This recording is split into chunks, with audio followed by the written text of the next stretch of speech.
Hello, my name is Om Prakash Kumar. Good morning, all of you. Let's continue our chapter Light, Reflection and Refraction. In the previous class, we have already discussed spherical mirror and types of spherical mirror, that is concave and convex mirror. We have already discussed their definition. Now, in this class, we have discussed usage of concave mirror and also some terms related to a spherical mirror. आज हम लोग इन सारी चीजों के बारे में पढ़ेंगे। तो पहले हम लोग बात करते हैं कनकेव मिरर का यूजेज क्या होता है। तो जब हम कभी डेंटिस्ट के पास जाते हैं तो डेंटिस्ट जो होता है एक अपने पास मिरर रखता है जो पेशेंट के टीथ को थोड़ा इमेज को बड़ा देखने में यूज करा जाता है ताकि वो डॉक्टर पेशेंट के बीमारी के बारे में पता कर ले। That is called concave mirror. अब बात करते हैं कि कनकेव मिरर का और क्या हम लोग यूज करते हैं। तो जो हम लोग मेकअप मिरर जो होता है हम लोगों का एंड इवन जो सेविंग मिरर जो होता है जो हम लोग अपने फेस को थोड़ा बड़ा दिखने में यूज करते हैं वो भी एक कनकेव मिरर ही होता है। इवन अगर हम देखें कि जो टॉर्चेज होते हैं, सर्च लाइट होते हैं एंड गाड़ी के जो हेडलाइट्स होते हैं उनमें भी हम लोग कनकेव मिरर का ही यूज करते हैं। क्यों? ताकि उसमें से क्या निकलता है, पावरफुल पैरेलल बीम निकलते हैं। ये चीज ध्यान दीजिएगा। और बहुत बड़े बड़े जो कनकेव मिरर जो होते हैं ना उनका यूज हम लोग लाइट को कंसंट्रेट करते हैं एक पॉइंट पर ताकि उससे हमको क्या मिल सके, हीट मिल सके। इन सारे जगहों पर हम लोग क्या करते हैं, कनकेव मिरर का यूज करते हैं।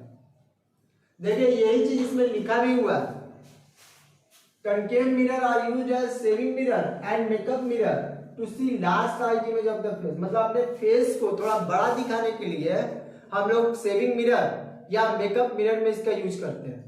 जो मैंने बताया concave mirror are commonly used in torches, searchlights and headlights of vehicles to get powerful parallel beam of light। मैंने यही बताया है कि हम लोग जो टॉर्च में, सर्च लाइट में, इवन अगर हम बात करें गाड़ी का जो हेडलाइट जो होता है व्हीकल्स का उसमें भी हम लोग इसका यूज करते हैं ताकि हमें क्या मिल सके, एकदम पावरफुल पैरेलल बीम मिल सके लाइट का।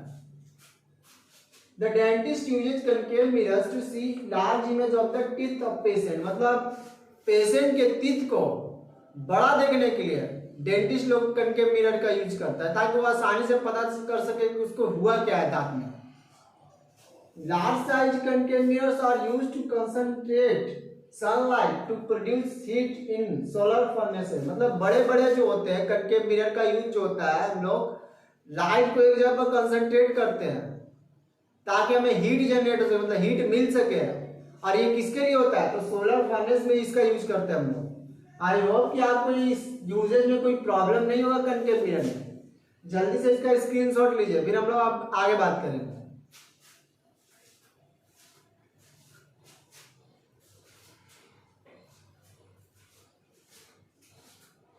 आई होप कि आप लोगों ने इसका स्क्रीनशॉट ले लिया और मैं इसको इरेज करता हूं।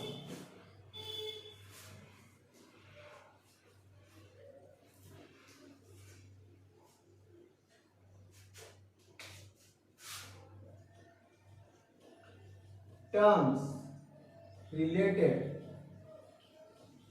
to spherical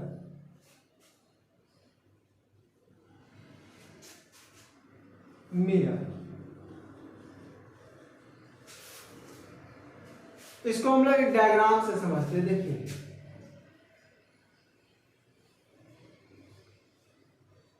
उसके बाद हम लोगों ने यहां से यहाँ लाइट ड्रॉ कर दिया, मतलब लाइट, फिर इसको इस तरीके से मिटा दिया। अब जो कि एक इधर हम लोग क्या कर देंगे, एक पॉलिश सरफेस बना देंगे और यहाँ पर एक हम पॉइंट दे देंगे। ये पॉइंट आपका पॉलिश सरफेस के बाहर नहीं है, ये पॉलिश सरफेस है और ये रिफ्लेक्टिंग सरफेस है। तो P जो है पॉलिश सरफेस की जगह पर ना हो कि वो रिफ्लेक्टिंग सरफेस के अंदर में। उसके बाद हम इस लाइन को बढ़ा दिए, यहाँ पर इसका नाम C दे दिए, यहाँ पर इसका नाम F दे दिए। F थोड़ा नजदीक लग रहा है, थोड़ा दूर पे करेंगे इसको। यहाँ हम लोग इसको F कर देंगे। ठीक, अब नेमिंग करते हैं। ये जो सी है एक्चुअली इसको हम लोग बोलते हैं सेंटर ऑफ कर्वेचर। ये जो पी है इसको हम लोग पोल बोल देते हैं, और ये जो एफ है इसको हम लोग प्रिंसिपल फोकस बोलते हैं। ये जो लाइनिंग जो आपको दिख रहा है जिसमें ये सब है इसको हम लोग बोलते हैं प्रिंसिपल एक्सिस, और ये जो लाइन है आपका इसको बोलते हैं हम लोग अपर्चर। तो ये आपका डायग्राम कंप्लीट हो गया। ये सारे जितने भी आपको जो टर्म दिख रहा है ना वो सारे ये इसके टर्म है स्पेक्ट्रल मिरर। अब पहले तो हम लोग डिस्कस करते थे अपर्चर क्या होता है। तो अपर्चर सिंपल आपको दिख रहा है कि यहाँ से जो लाइन गया और यहाँ पे जो ओवर हो रहा है इसी को कहते हैं। यानी कि जनरली अगर हम बात करें किसी भी स्फेरिकल मिरर के डायमीटर को हम लोग अपर्चर बोलेंगे। सिंपल याद रखें, यानी अपर्चर जो है वो डायमीटर होता है किसका, स्फेरिकल मिरर का। तो हम यहाँ पर लिखेंगे अपर्चर का डिफिनीशन।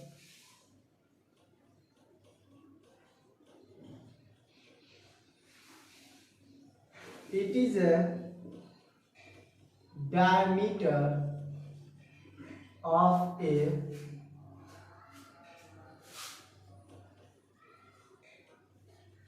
spherical mirror।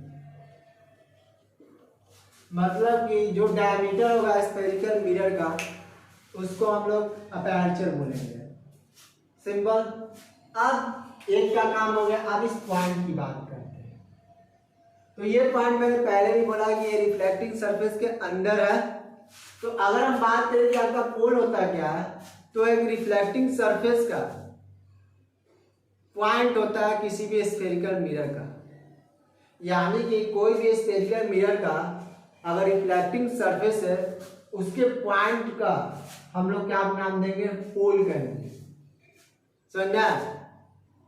यानी अगर जनरली डिफिनेशन की बात करेंगे तो it is a point of reflecting surface of a spherical mirror is called pole. ये लिखेंगे हम। चलिए पोल की बात करते हैं। It is a point, it is a point of reflecting surface of a spherical mirror is called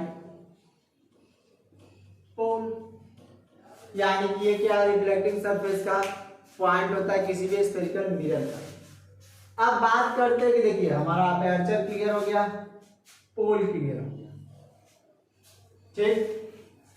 अब आपको यहां पर एक चीज दिख रहा होगा, ये पोल और एफ के बीच में कुछ डिस्टेंस दिख रहा है, यहाँ पे यहां से यहां तक का डिस्टेंस, इसी को हम लोग कहते हैं फोकल लेंथ। यानी कि इस वाले लाइन को हम लोग क्या नाम देंगे, फोकल लेंथ, और इसको हम लोग स्मॉल एफ से डिनोट करेंगे कि हम लोग प्रिंसिपल फोकस पे बड़ा है लेकिन फोकल लेंथ स्मॉल है। ये चीज ध्यान दीजिएगा। तो यानी कि अगर हम बात करें the distance between pole and principal focus is called focal length. तो यहां पर लिखेंगे फोकल लेंथ, लिख लीजिए द डिस्टेंस बिटवीन पोल यानी P एंड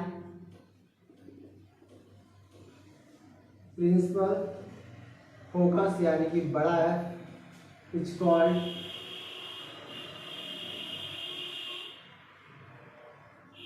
फोकल लेंथ। और लिखेंगे it is denoted by small है।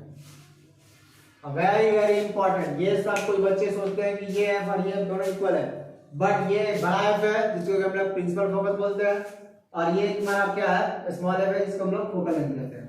आई होप कि आप लोगों को ये समझ में आ गया होगा अपर्चर के बारे में कि ये डायमीटर होता है स्फेरिकल मिरर का, पोल जो होता है वो पॉइंट होता है रिफ्लेक्टिंग सरफेस के स्फेरिकल मिरर का, और फोकल लेंथ क्या है, तो ये डिस्टेंस है किसका, प्रिंसिपल फोकस का एंड पोल के बीच का, उसी को हम लोग फोकल लेंथ कहते हैं। इसको डिनोट क्या करते हैं, एक्स से करते हैं। जल्दी से इसका स्क्रीनशॉट लीजिए।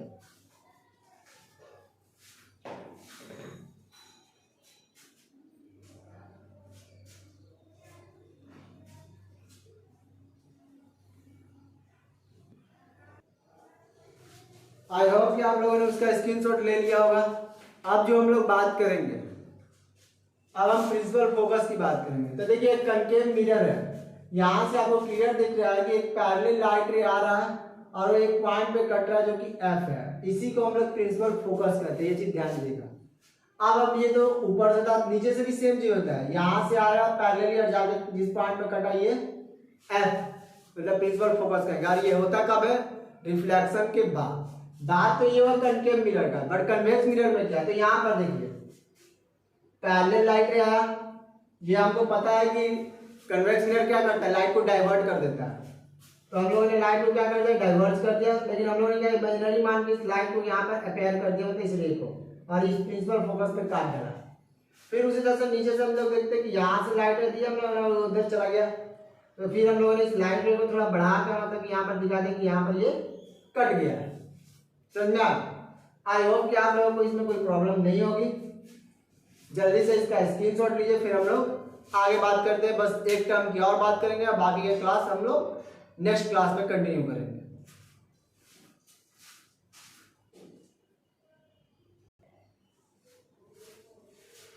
आई होप कि आप लोगों को प्रिंसिपल एक्सिस के बारे में अब बताया जाएगा, एंड प्रिंसिपल फोकस में कोई प्रॉब्लम नहीं होगा। बस आपको ये जानना है कि प्रिंसिपल फोकस है क्या। जब कोई लाइट रे प्रिंसिपल एक्सिस के पैरेलली आएगा एंड रिफ्लेक्शन के बाद जो जिस पॉइंट पर वो कटा, उसी को हम लोग प्रिंसिपल एक्सिस कहेंगे, चाहे वो कनकेव मिरर में हो चाहे वो कन्वेक्स मिरर में। अब हम बात करते हैं प्रिंसिपल एक्सिस की। तो चलिए एक डायग्राम देखिए।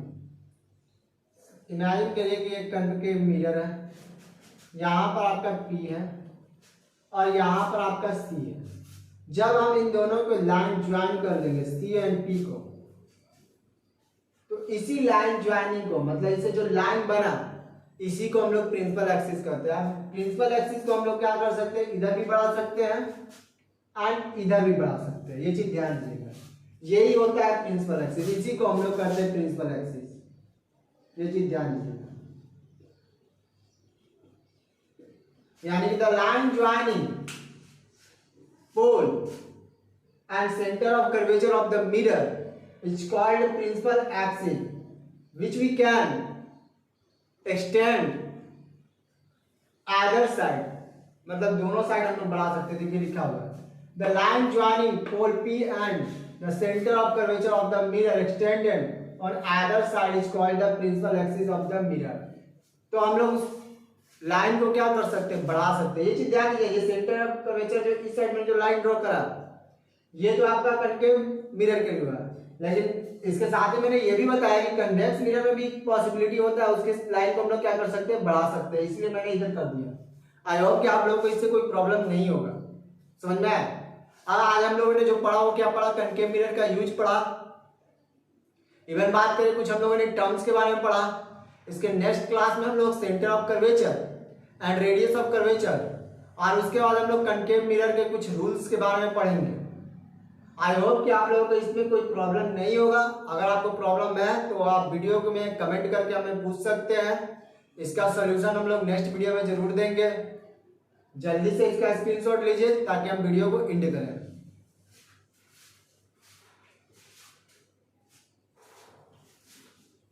आई होप कि आपने इसका स्क्रीनशॉट ले लिया होगा।